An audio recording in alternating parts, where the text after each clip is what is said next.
People come to hospitals for healing. But in rebel-held areas of Syria, they've now become places to die.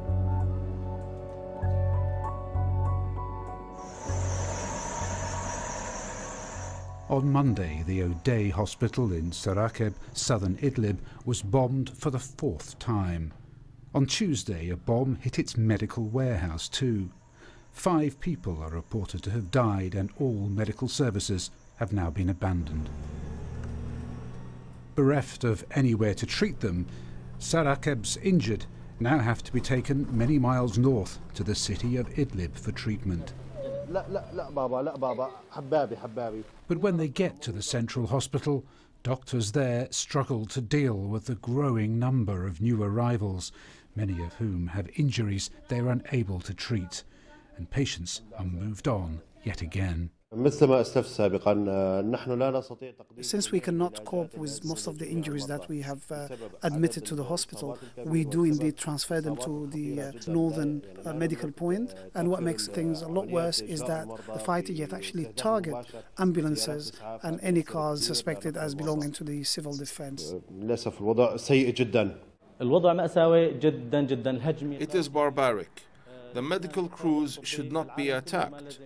We get bombed and shot at even after we collect the injured off the roads. We get hit with rockets and machine gun fire. The destruction of hospitals hasn't just been happening in Idlib, but right across Syria. The New York-based campaign organisation Physicians for Human Rights claims there are 492 verified attacks on hospitals, mostly by Syrian government forces, since the war began. But the group claims that what amounts to a war on health is not confined to the bombing of hospitals. Physicians for Human Rights has also documented the blocking of humanitarian aid, including deliberate stripping of medical supplies from humanitarian convoys. Just today, the UN came out asking the Russians, the Iranis, the Turkish authorities to push the Syrian government to allow for humanitarian aid. Apparently, the Syrian government hasn't authorized aid for the past 2 months. The Syrian government has denied that it deliberately attacks hospitals or other civilian targets. But Physicians for Human Rights say they've documented 11 attacks on this one hospital alone in eastern Aleppo last year. Could a mistake be made that many times?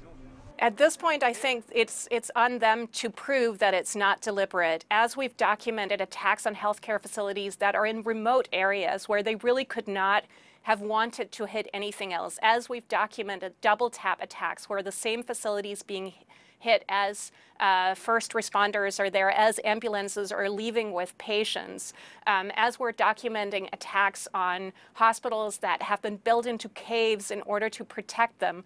I think there's a lot of circumstantial evidence to suggest that these are indeed targeted attacks. It gave this accused.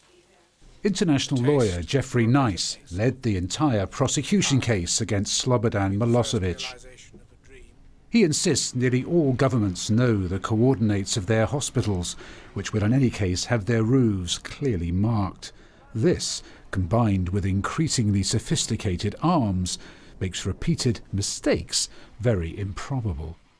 With modern weaponry, accurate strike is possible, and inaccurate, accidental non-strike may happen, I suppose, from time to time, but not 11 times. 11 times looks, does it not, like part of an intentional plan. But Geoffrey Nice doubts that we're likely to see war crimes trials anytime soon, or other actions against Syria, thanks partly to Russia's much-used UN Security Council veto. The world simply watches. No one responds. No one has helped us till now or stopped the bombardment. The situation is quite desperate.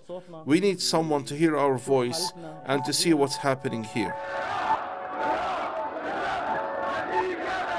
We've come a long way, it seems, since the heady, euphoric days of the Arab Spring 7 years ago, though not in the direction hoped for back then.